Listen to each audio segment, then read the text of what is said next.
A empresária brasileira da Califórnia lança projeto para estimular leituras de livros em português na comunidade. G10 Favelas Brasileiras. Grupo vai à Universidade de Harvard falar sobre o potencial econômico das comunidades. Justiça autoriza que companheiros de imigrantes com visto H-1B possam trabalhar nos Estados Unidos. Senado da Flórida aprova medida que libera o porte de armas no estado sem necessidade de licença e lei deve ser sancionada por governador. E com o aumento de tiroteios nas escolas, saiba como as plataformas de tecnologia podem influenciar nos ataques.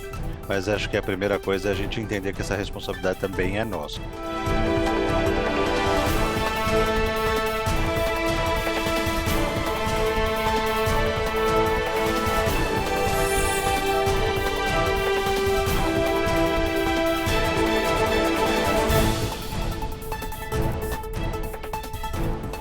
Olá, boa noite. Muito boa noite. Uma empresária brasileira da Califórnia vai começar neste final de semana uma campanha de arrecadação de livros que tem um objetivo muito nobre: reforçar as raízes culturais entre as famílias que vivem longe do Brasil. A ideia é reunir obras infantis e adultas escritas em português para formar uma espécie de biblioteca gratuita. É preciso que a leitura seja um ato de amor, disse Paulo Freire. E convenhamos que esse sentimento é ainda maior quando as palavras escritas num livro são na nossa língua materna. Quem vive longe do Brasil sabe que ter nas mãos um livro em português é mais do que um conforto. É sentir uma ligação única e reforçar mesmo as nossas raízes. Foi pensando nisso que a proprietária desse mercado brasileiro na Califórnia decidiu agir. O Cantinho da Leitura, ele surgiu há um tempo atrás, quando eu lia os livros em português para minha filha. E eu fui arrecadando esses livros ao longo do tempo. Depois que eu adquiri a loja, eu percebi que muitas famílias, elas vinham aqui e me questionavam se eu tinha livros para vender ou algo assim. E no momento eu não tinha, só que eu sempre fiquei pensando nesses livros guardados, o que eu poderia fazer com eles para que voltassem para a comunidade de uma certa forma. E aí eu tive essa ideia de montar um cantinho onde as pessoas pudessem deixar os livros, quem já passou daquela fase da leitura, né, os filhos cresceram, e também quem gostaria de vir retirar um livro para ler. A ideia é instalar uma Little Library, igual essas que são muito tradicionais em parques, praças e ruas aqui nos Estados Unidos. O projeto vai coletar livros infantis e adultos, usados ou novos, que vão ficar disponíveis para quem quiser fazer essa troca cultural. Basta chegar, pegar o que quiser e devolver depois. O espaço da instalação já foi até escolhido. Vem comigo que eu vou te mostrar onde vai ficar o Cantinho da Leitura. Ele vai ser instalado aqui e aguardem que tem muitas novidades. Uma delas já nos liberaram para contar. A biblioteca comunitária vai ser decorada e enfeitada pela artista também brasileira Drica Lobo, que tem um trabalho lindo. A coleta de livros para esse intercâmbio de conhecimento e manutenção do idioma entre as famílias brasileiras que vivem no sul de Los Angeles começa amanhã. E o meu objetivo com esse projeto é reforçar a cultura das famílias brasileiras que moram longe. Como vocês podem ver, agora a gente está na época da Páscoa, a loja está cheia, repleta de doces e guloseimas, os nossos ovos maravilhosos que vieram do Brasil. E eu percebo que as pessoas gostam de manter a cultura. O ovo de Páscoa, ele é um elemento cultural, então as famílias gostam de dar isso para suas crianças, explicar o sentido, como isso vem do Brasil, como é feito, e o livro vai ter o mesmo sentido, só que a gente pode ter isso o ano todo. Então esse é o meu intuito e eu espero que todos abracem essa causa, que ela seja uma semente e possa prosperar. A Universidade de Harvard, em Massachusetts, recebeu uma visita especial do Grupo G10, que representa as favelas do Brasil. A comitiva fez palestras sobre o potencial econômico das comunidades brasileiras. Essas imagens que você vê agora aí são do momento em que o grupo chegou ao campus da universidade. Na sala de aula, eles falaram dos talentos e da quantidade de negócios que empresários e governos estrangeiros podem fazer nas comunidades brasileiras. Atualmente, existem mais de 13 mil favelas no Brasil, com cerca de 17 milhões de moradores e um potencial de consumo de 170 bilhões de reais. O presidente do grupo, Gilson Rodrigues, conversou com a gente e contou quais são os próximos passos dessa visita da comitiva aqui nos Estados Unidos. Vamos ouvir. Finalizando a nossa jornada aqui em Boston, nós estaremos indo para Nova York, Durante 7 dias estaremos reunidos com diversas empresas, organizações sociais, para discutir o tema favela e para organizar a segunda semana das favelas do Brasil em Nova York, onde desenvolvemos negócios, realizamos jantares, fazemos uma série de atividades para promover as favelas do Brasil aqui nos Estados Unidos, especialmente em Nova York. Agora, mudando de assunto, a Justiça norte-americana autorizou que companheiros de imigrantes com vistos H-1B do setor de tecnologia possam trabalhar nos Estados Unidos. A decisão dividiu opiniões. ONGs pró-imigrantes comemoraram, mas grupos profissionais de informática não. A empresa Save Jobs US, que significa salvar empregos nos Estados Unidos, alega que o país tem mais de 100 mil cônjuges de trabalhadores H-1B no setor de informática, a maioria indianos. A preocupação é que esses imigrantes roubem vagas de profissionais americanos.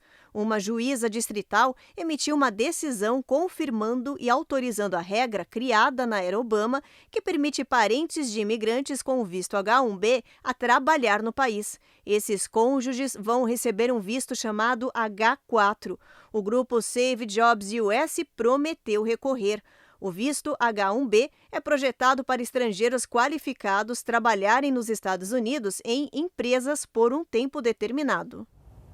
A patrulha de fronteira dos Estados Unidos disse que mais de 1.000 imigrantes se entregaram ao mesmo tempo aos agentes de fronteira. Essa entrega coletiva aconteceu logo que eles cruzaram da cidade de Juárez, no México, para El Paso, no Texas. As imagens foram registradas no momento em que essa caravana de imigrantes chegou ao território aqui dos Estados Unidos. A quantidade de pessoas na imagem impressiona, né, gente? São homens, mulheres e crianças de diversos países. A maioria, segundo a mídia local, é natural da Venezuela. Segundo a patrulha de fronteira, eles ultrapassaram uma barreira que normalmente é usada para a travessia de carros que são usados aí pela manutenção dos agentes. Ainda não há informações de como essas pessoas foram processadas na entrada e se elas foram detidas ou deportadas.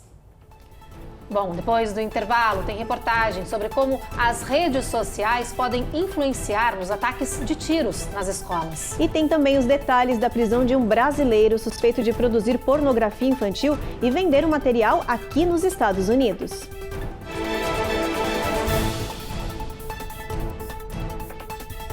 Américas no Ar.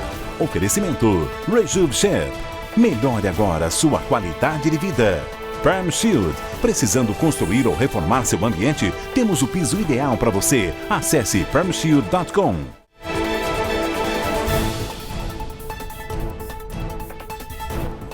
As polícias do Brasil e dos Estados Unidos se uniram em uma investigação sobre pornografia infantil e acabaram prendendo um brasileiro que produzia o material em Maceió e vendia aqui no país. A Operação Mercador de Inocência foi desencadeada depois que o Departamento de Investigação de Segurança Interna dos Estados Unidos identificou o crime. O brasileiro preso não teve o nome divulgado. Segundo as investigações, ele produzia o material lá no Brasil e comercializava para residentes aqui nos Estados Unidos através das redes sociais e aplicativos de conversa. Segundo a Polícia Federal, o suspeito tinha vários perfis falsos nas plataformas para conseguir que os conteúdos contendo abuso sexual infantil tivessem um maior alcance. Ele vai responder pelos crimes de armazenamento, distribuição, publicação e divulgação de fotos e vídeos de pornografia infantil. O brasileiro já foi ouvido, autuado e encaminhado para o sistema prisional. Se condenado, ele pode pegar até 18 anos de prisão. Bom, vamos ver agora quais foram os destaques dessa sexta-feira? Olha, vem aí o nosso giro de notícias.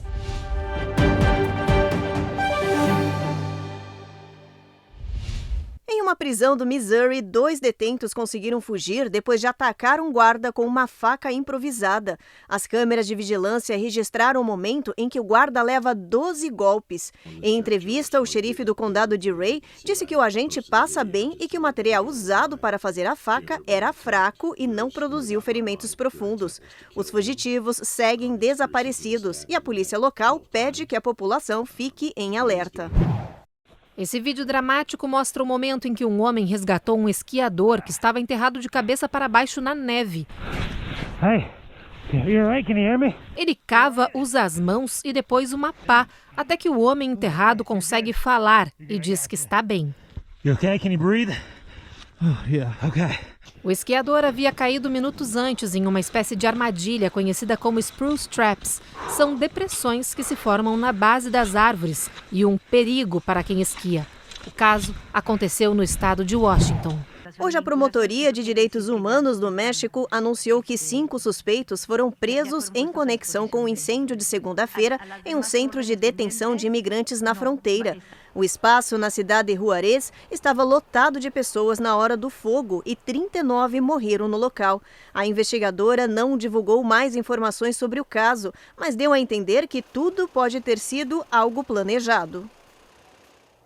Luto e tristeza no Tennessee. Hoje começaram os enterros das vítimas do ataque armado na escola de Nashville, que resultou aí na morte de 3 crianças e 3 adultos. A exemplo de outros ataques, a atiradora de 28 anos usou as redes sociais e evidenciou um perfil alterado. Tanto aqui nos Estados Unidos quanto no Brasil, os legisladores discutem como regular as redes sociais. E muita gente tem se questionado até onde as redes sociais podem influenciar a violência nas escolas. A Eloá Orazen foi atrás dessa resposta. Enquanto os Estados Unidos choram hoje a despedida da pequena Evelyn Dickhouse, de 9 anos, a primeira vítima do massacre de Nashville a ser enterrada, detalhes sórdidos dessa tragédia são compartilhados nas chamadas True Crime Communities, comunidades online dedicadas à discussão de ataques em massa. Ganhando cada vez mais popularidade nas redes sociais, esses grupos acabam, de certa forma, promovendo esse comportamento violento. Crianças e adolescentes que navegam livremente pela web podem ser impactados por esse tipo de conteúdo, o que requer cautela. A primeira coisa é pais, mães e pais assumirem essa responsabilidade. Muitas vezes a gente terceiriza isso lá para a instituição de ensino em que os nossos filhos estão matriculados e atendendo, mas acho que a primeira coisa é a gente entender que essa responsabilidade também é nossa. A gente pode lançar mão de tecnologia para isso. A gente tem diversas ferramentas que nos permitem, por exemplo, monitorar, acompanhar, até receber alertas sobre o que os nossos filhos estão consumindo na internet e construindo essa visão normalmente muito errada, quando vai caminhar para isso, sempre muito errada, na verdade, né? E a gente pode brecar isso ali em casa. A premissa deste monitoramento online é fazer da tecnologia uma aliada, já que ela não pode ser excluída da vida de ninguém. Para pais que não saibam por onde começar, há vários caminhos. Tem aplicativos para celular, para computadores, que podem nos dar esse controle. Então, eu posso limitar não só o tempo, mas eu posso limitar o quê. E eu posso dizer ali para esse software, assim, se o meu filho estiver consumindo esse tipo de conteúdo, com esse tipo de palavras que estão sendo usadas, me avisa. E aí eu consigo chegar ali e sentar com meu filho ou com minha filha e falar, isso aqui não está legal. Você precisa, vamos conversar, você precisa parar de consumir isso. Ou mais ainda, por que você está consumindo isso? O que te atrai nisso? E aí buscar, eventualmente, até uma mão de obra especializada, psicológica, para ajudar no tratamento dessa situação, porque nem sempre é simples e a gente, como mãe ou pai, nem sempre a gente consegue chegar naquele resultado que é necessário nesses casos sozinho. Depois do intervalo, a gente segue falando sobre a violência armada, porque legisladores da Flórida aprovaram uma medida que permite o porte de armas no estado sem licença. E tem todos os detalhes dessa sexta-feira movimentada no caso de indiciamento do ex-presidente dos Estados Unidos, Donald Trump.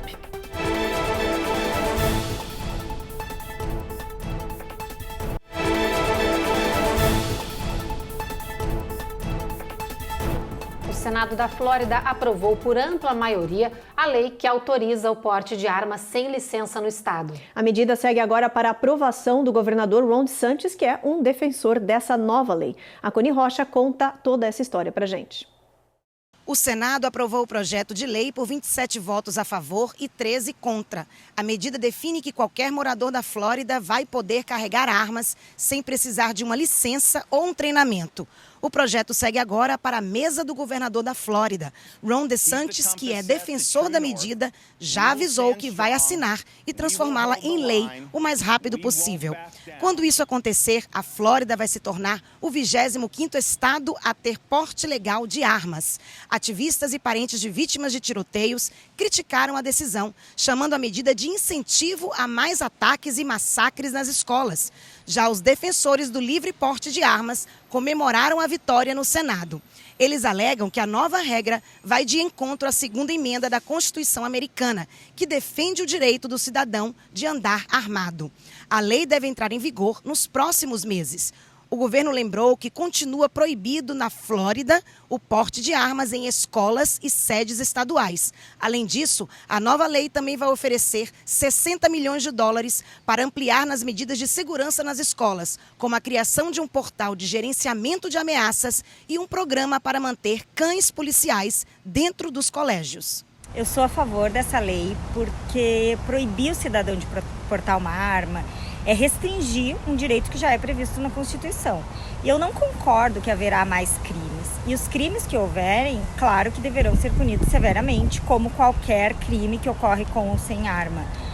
E, além disso, não se deixa de vender armas porque é preciso ter uma autorização. Se as pessoas más conseguem comprar as armas, então as pessoas de bem também devem poder ter armas para se defender. Eu, como morador da Flórida, eu sou totalmente contra essa lei sendo aprovada, ainda mais que a partir dessa lei você não precisa ter nem licença e nem treinamento. Eu acho isso muito perigoso para a sociedade. Sabemos que tem pessoas que têm o psicológico para ter uma arma dentro de casa, mas também tem pessoas que não têm. Então eu sou totalmente contra essa nova lei, ainda mais que qualquer um vai poder ter acesso. Então eu acho isso bem perigoso. Seguindo nesse assunto, um estudo apontou que a maioria dos estados é avaliada de forma negativa quando o assunto é proteção contra armas de fogo. Isso significa que boa parte do país possui pouca ou quase nenhuma lei que possa prevenir ataques, massacres ou a violência armada. Os pesquisadores analisaram as taxas por mortes de armas no país. Dos 10 estados com maior proporção de ataques e massacres, os estudiosos descobriram que 9 deles tinham pouca ou quase nenhuma lei de prevenção contra a violência armada. Ohio e Indiana, por exemplo, que aprovaram leis de transporte de armas de fogo sem licença, foram reprovados no scorecard de proteção e combate às armas. A conclusão do estudo foi que quanto mais leis permissivas de armas, mais essas regiões vão registrar mortes por revólveres, pistolas ou rifles. Entre os estados que relaxaram as leis sobre armas está o Tennessee, onde 6 pessoas foram mortas em um tiroteio na escola na última segunda-feira. A Flórida e a Carolina do Norte entraram no grupo recente de estados que facilitaram a compra e o uso de armas em público com pouca restrição. A violência armada é a principal causa de mortes em crianças nos Estados Unidos. O estudo foi realizado pelo Instituto Gifford Law Center. Onde há o maior controle de armas, o número de massacres é menor, porque nos Estados Unidos, os massacres, além de toda essa questão juvenil, da questão dessa subcultura digital de incitação ao ódio, o acesso às armas é um fator de risco que influencia a ocorrência desses massacres. Então, acho que a pesquisa desenha, ela comprova isso, né? E por quê? Porque isso são leis muito frágeis, ou leis muito permissivas. A ideia quase universal de direito individual e legítima defesa. Um lobby organizado que tem entradas políticas na política americana muito forte. E também uma indústria que gera recurso, que enriquece, há interesses econômicos por trás. Acho que são 3 fatores que ajudam a explicar essa dificuldade em se avançar em regulamentação do controle de armas nos Estados Unidos. Eu acho que tem um quarto elemento, uma quarta razão, que é isso: a cultura das armas é muito forte, né? Eu acho que também é um país que se forjou dessa forma, né? O velho, né? Enfim, todos os western, né? Os filmes de Velho Oeste, essa relação com a arma, com o herói, as pessoas gostam de atirar, as famílias atiram, então tem uma questão cultural também muito forte de valorização da arma e do tiro, que me parece que é muito americana também. Então, acho que essa dimensão cultural ela é um quarto elemento que pode ajudar a explicar essa dificuldade que se tem em regulamentar as armas. Ela é, sem dúvida nenhuma, um elemento importante. E depois de 2 semanas de espera, hoje o Tribunal de Manhattan indiciou Donald Trump no caso de suborno a uma atriz pornô em troca do silêncio dela. A decisão é histórica e sem precedentes. Pela primeira vez, um ex-presidente foi acusado criminalmente. A Carolina Camargo nos explica agora o que acontece daqui em diante. Logo depois do anúncio, Trump postou nas redes sociais que a acusação criminal é um ataque e afirmou que os Estados Unidos se tornaram um país de terceiro mundo. Ontem à noite, um grupo de seguidores cercou o resort de Mar-a-Lago, no sul da Flórida, em demonstração de apoio ao ex-presidente. Hoje pela manhã, a notícia estampava os principais jornais do país. Foi o assunto do dia. O ex-vice-presidente de Trump, Mike Pence, chamou a acusação de ultraje. Para o presidente da Câmara, Kevin McCarthy, isso é abuso de poder.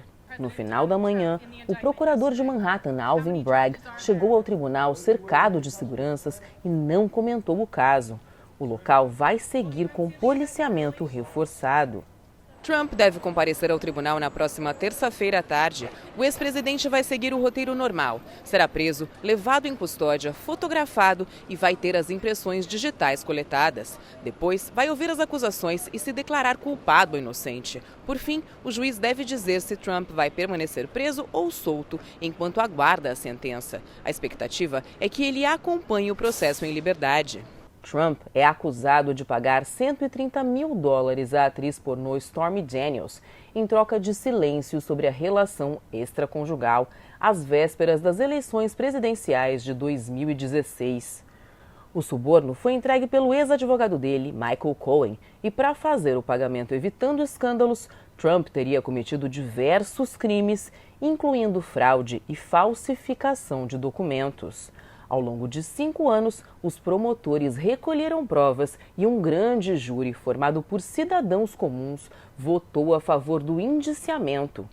O ex-presidente enfrenta cerca de 30 acusações que não foram divulgadas pelo tribunal. Trump, que já enfrentou 2 vezes julgamento de impeachment no Congresso, agora será o primeiro ex-presidente da história do país a enfrentar um tribunal por acusação criminal, num processo que pode ter reflexos nas eleições presidenciais de 2024. Este estrategista republicano disse que essa ação será um prato cheio para um homem como Trump, um showman que deve usar tudo a seu favor. Short-term, this can be successful for them. Trump, de 76 anos, já confirmou que pretende concorrer em 2024. Depois do intervalo, a gente atualiza vocês sobre os tornados que estão atingindo aí o sul e o meio oeste dos Estados Unidos com categoria 5. E tem também reportagens sobre os perigos de deixar o celular com as crianças. Uma menina de 5 anos de Massachusetts gastou $5 mil em uma loja online onde o cartão da mãe estava registrado.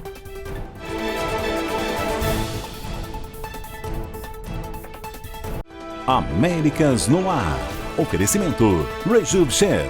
Melhore agora sua qualidade de vida. Perm Shield. Precisando construir ou reformar seu ambiente? Temos o piso ideal para você. Acesse permshield.com.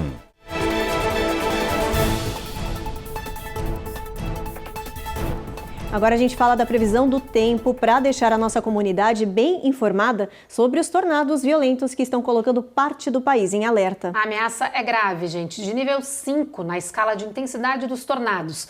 As formações já atingem o sul e centro-oeste, que seguirão até o final de semana. As rajadas de ventos intensas devem provocar aí danos muito consideráveis. Espera-se que mais de 10 milhões de pessoas que vivem no leste de Iowa, norte de Mississippi, partes do Tennessee, Arkansas, sejam afetadas por essas tempestades. Segundo o governo, contando com outras regiões que podem sofrer os impactos desses tornados, aproximadamente 90 milhões de pessoas estão sob ameaça. Vale lembrar que apenas na semana passada, pelo menos 26 pessoas foram mortas e dezenas feridas após as fortes passagens aí de tornados que atingiram o Mississippi. Bom, depois desse alerta aí, vamos ver como é que vai estar a previsão do tempo para esse final de semana? Vamos dar uma olhadinha? Olha, Boston chuva, mínima de 38, tempestade em Nova York, em Washington, a máxima em Washington não passa de 79. Norfolk também tempestade, olha, toda essa região aí a gente vê que vai estar com o tempo ruim. Atlanta, máxima de 79, mínima de 45. E na Flórida, Miami também chuva, tem um pouquinho de sol aparecendo, máxima de 84, mínima de 72. Em New Orleans, tempestade também. Houston, tempo encoberto, aí o sol nem aparece por lá, mínima de 66. Mas ali no Texas, na região de San Antônio, o sol começa a brilhar, pessoal, para o final de semana. Em El Paso também, onde a máxima chega a 82. Já em Albuquerque, no Novo México, tempo encoberto, mínima de 41. E no Arizona, a gente vê que toda a região de Phoenix vai ter um dia bastante ensolarado, assim como na Califórnia, em Los Angeles e lá em São Francisco, mais ao norte, vai chover. O tempo vai ficar encoberto ao longo do final de semana com algumas pancadas de chuva e a mínima pode ficar aí em torno de 48 graus. Bom, e agora a gente conta para vocês a história de uma menina de 5 anos, moradora de Massachusetts, que deu um susto danado na mãe. A garotinha pegou o celular da mãe na intenção de brincar, claro, aí com joguinhos. Só que ela acabou acessando uma loja online que tinha o cartão de crédito cadastrado. Já dá para imaginar como é que essa história terminou, né? Lila, tell me, why did you want to buy 10 motorcycles? Because I wanted one. Laila queria uma motocicleta e comprou 5 na cor rosa e 5 na cor azul, além de 10 pares de uma bota de cowboy e um mini Jeep. Tudo em uma loja online cadastrada no celular da mãe. E a Laila conta que foi fácil, precisou apenas de poucos cliques. He just pressed all buttons and he pressed a brown button.